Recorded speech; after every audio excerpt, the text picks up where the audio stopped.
আসসালামু আলাইকুম। Financial market ইউনিভার্সিটির ধারাবাহিক বাংলা টিউটোরিয়াল পর্ব 92 এবং টেকনিক্যাল অ্যানালাইসিস পরিচিতি পর্ব 34-এ আপনাদের স্বাগতম। আজকে আমি আলোচনা করব কমোডিটি চ্যানেল ইন্ডেক্স বা সিসিআই দিয়ে আপনারা কিভাবে ট্রেড করবেন। সর্বপ্রথম আসেন আমাদের চার্টে আমরা সিসিআই বা কমোডিটি চ্যানেল ইন্ডেক্স ইন্ডিকেটরটি অ্যাড করে নেই। তো এরপরে লক্ষ্য করেন এই সিসিআই ইন্ডিকেটরের সেটিংস উইন্ডোটা ওপেন হয়ে গেছে। তো এই জায়গায় লক্ষ্য করেন প্যারামিটারস, এরপরে পিরিয়ড। এই পিরিয়ডের এইখানে আপনারা 20 ইউজ করবেন। আপনারা বাই ডিফল্ট যে সেটিংস দেওয়া থাকবে, বাই ডিফল্ট পিরিয়ডের এখানে 14 দেওয়া থাকতে পারে।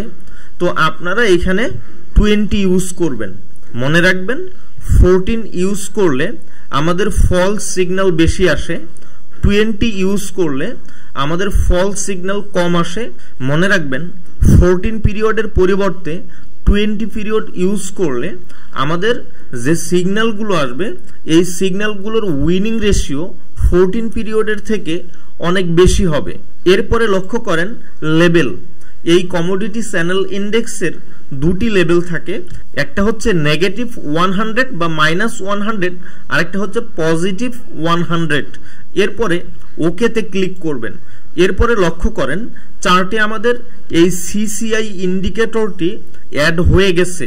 তো মনে রাখবেন আমাদের এই সিসিআই এ আমরা যে পিরিয়ডটা ইউজ করতেছি তা হচ্ছে 20 পিরিয়ড আমরা ইউজ করব। আপনারা চাইলে 14 ইউজ করতে পারেন, তবে আমি সাজেস্ট করি আপনারা এখানে 20 ইউজ করবেন। এই জায়গায় লক্ষ্য করেন আমরা দুইটি লেভেল দেখতে পারতেছি, একটি হচ্ছে পজিটিভ 100 লেভেল, আরেকটি হচ্ছে নেগেটিভ 100 লেভেল। মনে রাখবেন যখন এই সিসিআই লাইন পজিটিভ 100 লেভেলের উপরে অবস্থান করে, পজিটিভ 100 লেভেলকে ব্রেক করে ক্রস করে উপরের দিকে যায়, তখন মার্কেট স্ট্রং আপ ট্রেন্ড নির্দেশ করে। আবার মনে রাখবেন যখন সিসিআই লাইন নেগেটিভ 100 লেভেলকে ব্রেক করে ক্রস করে নিচের দিকে অবস্থান করে, তখন মার্কেট স্ট্রং ডাউন ট্রেন্ড নির্দেশ করে। যেমন এই জায়গায় লক্ষ্য করেন এইখানে সিসিআই লাইন এই -100 লেভেলকে ক্রস করে ব্রেক করে নিচের দিকে আসলো, এর মানে হচ্ছে এখানে স্ট্রং একটা ডাউন ট্রেন্ড তৈরি করছে। আবার এই জায়গায় লক্ষ্য করেন সিসিআই লাইন পজিটিভ 100 লেভেলকে ক্রস করে উপরের দিকে অবস্থান করতেছে, তার মানে এটা হচ্ছে একটা স্ট্রং আপ ট্রেন্ড। তো আমি আশা করি আপনারা বুঝতে পারছেন যে এই সিসিআই লাইন দিয়ে একটা ট্রেন্ড স্ট্রং আপ ট্রেন্ড নাকি ডাউন ট্রেন্ড তা আইডেন্টিফাই করতে পারবেন। এখন আসেন আপনারা কিভাবে সিসিআই দিয়ে এন্ট্রি নেবেন। মনে রাখবেন আমরা একটি ডাউন ট্রেন্ডের ক্ষেত্রে কিভাবে সিসিআই দিয়ে সেল এন্ট্রি নেব। মনে রাখবেন একটি ডাউন ট্রেন্ডের ক্ষেত্রে যখন সিসিআই লাইন আমাদের -100 লেভেলকে ক্রস করে নিচের দিকে আসবে, একই সাথে যখন আমরা একটা বেয়ারিশ ক্যান্ডেল কনফার্মেশন পাবো, তখন আমরা সেল এন্ট্রি নেব। যেমন এই জায়গায় লক্ষ্য করেন এইটা হচ্ছে আমাদের একটা ডাউন ট্রেন্ড। এই ডাউন ট্রেন্ডে এই জায়গায় দেখা যাচ্ছে আমাদের সিসিআই লাইন -100 লেভেলকে ক্রস করে বা ব্রেক করে নিচের দিকে চলে আসছে।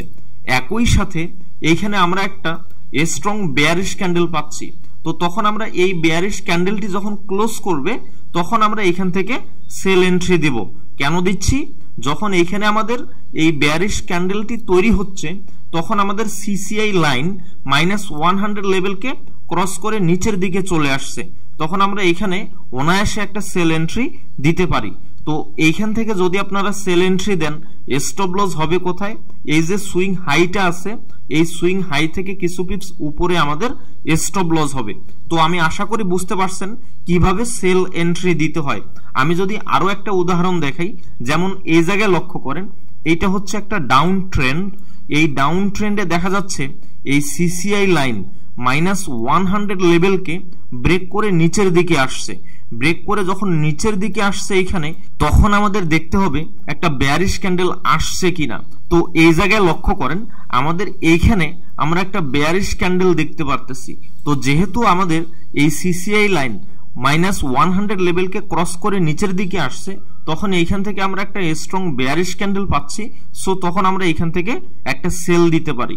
মনে রাখবেন যে ক্যান্ডেলটা থেকে আপনারা সেল দিচ্ছেন সেই ক্যান্ডেলটিকে অবশ্যই স্ট্রং বেয়ারিশ ক্যান্ডেল হইতে হবে। বুলিশ ক্যান্ডেল বা ডোজি ক্যান্ডেল হইলে সেল দেওয়া যাবে না।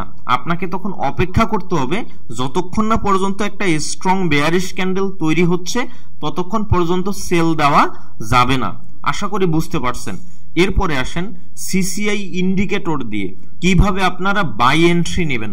মনে রাখবেন একটি আপ ট্রেন্ডের ক্ষেত্রে যখন সিসিআই লাইন আমাদের 100 লেভেলকে ক্রস করে উপরের দিকে যাবে এবং একটি বুলিশ ক্যান্ডেল তৈরি করবে, তখন আমরা বাই এন্ট্রি দেব। যেমন এই জায়গায় লক্ষ্য করেন, আমরা এই সুইং হাই সুইং লো দেখে বুঝতে পারতেছি যে এর ডাউন ট্রেন্ড শেষ হয়ে গেছে, সেইখানে আপ ট্রেন্ড তৈরি করতেছে। তো একটি আপ ট্রেন্ডের ক্ষেত্রে যখন দেখবেন এই সিসিআই লাইন 100 লেভেলকে এইভাবে ক্রস করে উপরের দিকে গেছে, একই সাথে আমরা একটা বুলিশ ক্যান্ডেল পাচ্ছি, তখন আপনারা বাই এন্ট্রি দিবেন। যেমন এই জায়গায় লক্ষ্য করেন, আমরা যদি এই ক্যান্ডেল স্টিকটার দিকে তাকাই, এইটা হচ্ছে একটা স্ট্রং বুলিশ ক্যান্ডেল। তো একটা আপ ট্রেন্ডে যখন এই বুলিশ ক্যান্ডেলটি তৈরি করলো, একই সাথে আমাদের সিসিআই লাইন এই 100 লেভেল, আমাদের যে পজিটিভ 100 লেভেল আছে, এই লেভেলটাকে ক্রস করে উপরের দিকে গেছে, সো তখন আমরা এইখান থেকে বাই এন্ট্রি দিতে পারি। তো এইখান থেকে যদি আমরা বাই এন্ট্রি দেই, এই ক্ষেত্রে আমাদের স্টপ লস হবে কোথায়? এই যে সর্বশেষ সুইং লোটা তৈরি করছে চার্টে, এই সুইং লো থেকে কিছু পিপস নিচে আমাদের স্টপ লস দিতে হবে। এরপরে আমি যদি আরো একটা উদাহরণ দেখাই, সে ধরেন এই জায়গায় লক্ষ্য করেন, এই জায়গায় আমাদের সিসিআই লাইন একটা আপ ট্রেন্ডে এই পজিটিভ 100 লেভেলকে ব্রেক করে উপরের দিকে গেছে, সো এইখান থেকে আমরা অনায়াসে বাই এন্ট্রি দিতে পারি। আশা করি বুঝতে পারছেন। তো এইখানে একটা বিষয় মনে রাখবেন, আমরা কখনো ট্রেন্ডের বিপক্ষে ট্রেড দিব না। মানে যখন মার্কেট ডাউন ট্রেন্ডে থাকবে, এই অবস্থায় আমাদের যে সেল এন্ট্রি গুলো আসবে, শুধু সেই সেল এন্ট্রি গুলো নেব, বাই এন্ট্রি গুলো অ্যাভয়েড করব। যেমন এইখানে আমরা খুব ইজিলি বুঝতে পারতেছি যে এইটা হচ্ছে একটা আমাদের কি ডাউন ট্রেন্ড। এখন ডাউন ট্রেন্ডে আমাদের যে বাই কনফার্মেশন গুলো আসবে, এই বাই এন্ট্রি গুলো আমরা অ্যাভয়েড করব, এই বাই এন্ট্রি গুলো আমরা নিব না। যেমন এইখানে একটা বাই কনফার্মেশন আসছে, আমরা এই বাই এন্ট্রিটা দিব না। আমরা কি করব? এই যে শুধু সেল এন্ট্রি গুলো নিব। মনে রাখবেন একটা ডাউন ট্রেন্ডে আমরা শুধু এই সেল এন্ট্রি গুলো নিব, বাই এন্ট্রি গুলো অ্যাভয়েড করব। আবার দেখা যাচ্ছে একটা আপ ট্রেন্ডে আমরা কখনো সেল কনফার্মেশন গুলো নিব না। এই সিসিআই দিয়ে যখন একটা আপ ট্রেন্ডে সেল এন্ট্রি গুলো আসবে, এই সেল এন্ট্রি গুলো আমরা টোটালি অ্যাভয়েড করব, ইগনোর করব, এই সেল এন্ট্রি গুলো আমরা দেব না। তাহলে কি করব? একটি আপ ট্রেন্ডে আমরা শুধু যে বাই এন্ট্রি গুলো আসবে, শুধু বাই এন্ট্রি গুলো নিব। এইভাবে আপনার ট্রেড গুলো যদি আপনি ফিল্টার করেন, দেখবেন আপনার ট্রেডের উইনিং রেশিও অনেক গুণে বেড়ে গেছে। আশা করি বুঝতে পারছেন। এরপরে আসেন আপনারা কিভাবে সিসিআই দিয়ে বেয়ারিশ ডাইভারজেন্স আইডেন্টিফাই করবেন। মনে রাখবেন চার্টে নতুন করে হায়ার হাই ক্রিয়েট করবে, কিন্তু একই সাথে সিসিআই হায়ার হাই ক্রিয়েট করার পরিবর্তে লোয়ার হাই ক্রিয়েট করবে, তাই হচ্ছে বেয়ারিশ ডাইভারজেন্স। যেমন এই জায়গায় লক্ষ্য করেন, চার্টে আমাদের নতুন করে হায়ার হাই ক্রিয়েট করতেছে, একই সময় সিসিআই এর যে সুইং হাইগুলো আছে তা ক্রমান্বয়ে লোয়ার হাই ক্রিয়েট করতেছে। সুতরাং আমরা এখানে খুব সহজে বুঝতে পারতেছি যে আমাদের এইখানে একটা বেয়ারিশ ডাইভারজেন্স হয়েছে, অর্থাৎ চার্টে থাকবে ঊর্ধ্বমুখী আর সিসিআই থাকবে নিম্নমুখী, তাই হচ্ছে বেয়ারিশ ডাইভারজেন্স। এখন আসেন আপনারা কিভাবে কনফার্মেশন নেবেন। মনে রাখবেন একটা বেয়ারিশ ডাইভারজেন্স হওয়ার সাথে সাথেই আপনারা সেল এন্ট্রি দিবেন না, অপেক্ষা করবেন এই যে সিসিআই লাইন আছে তা 100 লেভেলকে ব্রেক করে ক্রস করে যখন নিচের দিকে আসবে, একই সাথে যখন একটা বেয়ারিশ ক্যান্ডেল পাবেন, তখন আপনারা এখান থেকে সেল এন্ট্রি নেবেন। এরপরে আসেন আপনারা কিভাবে বুলিশ ডাইভারজেন্স আইডেন্টিফাই করবেন। মনে রাখবেন যখন চার্টে নতুন করে লোয়ার লো ক্রিয়েট করবে, একই সাথে আমাদের সিসিআই নতুন করে লোয়ার লো তৈরি করার পরিবর্তে হায়ার লো ক্রিয়েট করে তখন তাকে বুলিশ ডাইভারজেন্স বলে। যেমন এই জায়গায় লক্ষ্য করেন চার্টে আমাদের লোয়ার লো তৈরি করতেছে, ঠিক একই সময়ে আমাদের সিসিআই নতুন করে লোয়ার লো তৈরি না করে এখানে একটা হায়ার লো তৈরি করছে। সুতরাং এইটাকে আমরা একটা বুলিশ ডাইভারজেন্স বলতে পারি। অর্থাৎ যদি আমরা এইখানে একটা ট্রেন্ড লাইন ড্রয়িং করি তো এইখানে দেখা যাচ্ছে আমরা চার্টে এই সুইং লো থেকে যদি আমরা একটা ট্রেন্ড লাইন ড্রয়িং করি তো এইখানে দেখা যাচ্ছে তার নিম্নমুখী। আবার ঠিক একই লেভেল থেকে আমরা যদি এই সিসিআইতে একটা ট্রেন্ড লাইন ড্রয়িং করি তা দেখা যাচ্ছে ঊর্ধ্বমুখী। অর্থাৎ চার্ট এবং সিসিআই দুইটাই বিপরীতমুখী।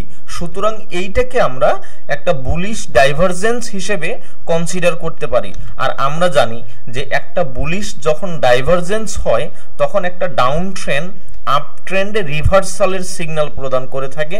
সুতরাং সেইখান থেকে আমরা বাই এন্ট্রি নিতে পারি। এখন আসেন আপনারা কনফার্মেশন কিভাবে নেবেন। মনে রাখবেন কনফার্মেশন নেওয়ার জন্য আপনাকে এই সিসিআই লাইন যখন 100 লেভেলকে ক্রস করে উপরের দিকে যাবে একই সাথে একটা বুলিশ ক্যান্ডেল পাবেন, তখন সেইখান থেকে আপনারা একটা বাই এন্ট্রি নেবেন। আশা করি বুঝতে পারছেন। এরপরে আমরা যদি আরেকটা উদাহরণ লক্ষ্য করি, এই জায়গায় লক্ষ্য করেন আমরা এই সুইং লো থেকে এই সুইং লো অর্থাৎ দুইটি লোয়ার লোর মাঝে একটা ট্রেন্ড লাইন ড্রয়িং করছি যেটা হচ্ছে নিম্নমুখী।